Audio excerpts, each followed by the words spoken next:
What is the motivation behind Zandirithaad? Let's talk about Zandirithaad. This is my first and brand new world building project.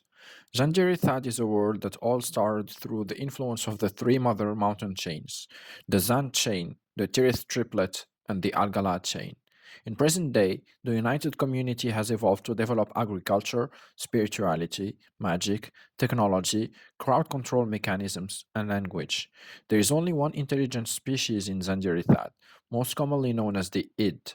The other lesser species are tamed for help in agriculture, religious use, spell enhancement, biomimetism, intel gathering, and communing with other planes of existence. What is the goal of this project? Zandirithaad is a world built around the principle of finding material for my YouTube channel. In order to build a community, evolve the ins and outs of the history, the spirituality, the magic of Zandirithaad, and create a reason for people to ask me to write its stories and create tabletop RPG games around its universe. Do you have a unique selling point? Of course. This project is mainly to draw attention to the importance of input into shaping the way we deal with our social structures. Whereas most worlds tend to be built around the features of this world, as a proxy to criticize communities without naming them, my ambition is to build a world that people wish they lived in. You can see it as a proposal of an afterlife ideal where your working days are not over yet, where you still have to nail it to make it. What is the genre behind your con world?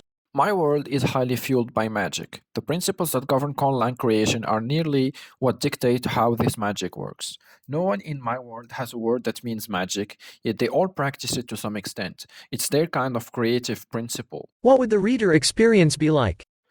Zandirithaad feels mesmerizing and urges the seer who is collecting intel about it to fork the Dil language project and use it as a template to actually build his or her own conlang. Any reader tone specificities? Zandirithaad is in shades of dark and bright until after the human day of judgment, where humans are about to invade what they thought was heaven. This day is coming soon, and the world is about to get into multicolored hues. To be more specific, it's a matter of 2,000 earthly years, and soon the status quo of peace will be thrown down by humans who dislike that most of them get rewarded well. Any recurring themes to expect? Well, for starters, 1. Gloomy natural scenes, not threatening yet dreadful. 2. Richly ornated elvish architecture in cities, even though elves don't exist. And 3. High-quality dream worlds where all learn about the magic system and the language. What about character agency? As a tabletop RPG game, Zandirithaad lore and campaigns are meant to lead the player to enhance his diplomatic skills. The game is not so a survival game, since there are no weapons that have been invented so far, but a political game aiming to balance the world and allow Zandirithaad natives to be on top of the social ladder during and after the human invasion, which, let's face it, for the peaceful community that we're building so far, will be quite post-apocalyptic. Would you explain the key ideas pertaining to the following tema? Sure, hit me. A word about government presence. The government endorses funding illusion creators who are not magicians. The poor class is full of magicians who turn illusions into actual magic, much like in the relationship between word creators, which is illusion, and word users, which is magic. A word about rule of law then. The government is made out of veto-owning, 12 mother families, and a majority of rich people who have no actual power. How about social services? Schooling and medication are free. Necessary goods are delivered for free, provided you pay a 90% tax on your production. Economic strength? The 90% tax is heavily accepted by everybody. No one is hiding anything of this production. It's a mark of distinction to pay more taxes than the rest. What about wealth distribution? The rich pay the religious bodies, who in turn give to the poor.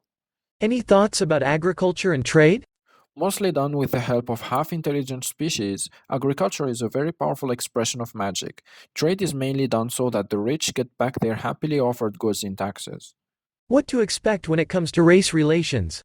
Things are about to change in this inclusive society because long-dead humans are about to join their ranks in what they thought was afterlife land. How about class relations? It's difficult to plan the newcomers' integration. The ruling class has 2,000 years to make up their decisions. Gender relations? Marriage happens once and is broken after the first and only successful childbirth. Any thoughts on gender identity and relations? Well, we have a heavily open minded society, but with limited choices they could even think of. You're either a manly man, a womanly woman, a manly woman, or a womanly man in a relationship.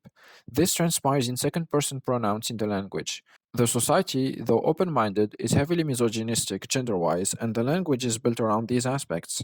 For example, the pronoun he lends its meaning to the verb to he, which is related to work, and she lends itself to the verb to she, which is related to food. What about religious influence? Mostly prophetic dreams shape the beliefs of this world. They can only dream of things that happen either in other fantasy licenses or in this world. They think this world dreams are quite boring. Any thoughts on the influence of technology? Ah, yes. Liquid minerals who tend not to be strong didn't allow the development of things that cut. Besides that, technology advancement is mainly the focus of the learned class who hate to have their fate decided by the gods and want no personal relationship with them. In order to make them have a weaker influence on Zandirithaad, they invent things to prove it's not magic, it's science. The magicians don't believe them, yet are keen to adopting their technological aids to save their energetic powers for stronger spells. And last, arts and culture influence. Not so much a beauty oriented society, the Zandirithaadin are more centered towards harmony and language consistency. Their focus is about preserving their language at all cost, which allows them to keep their contact with their magical system.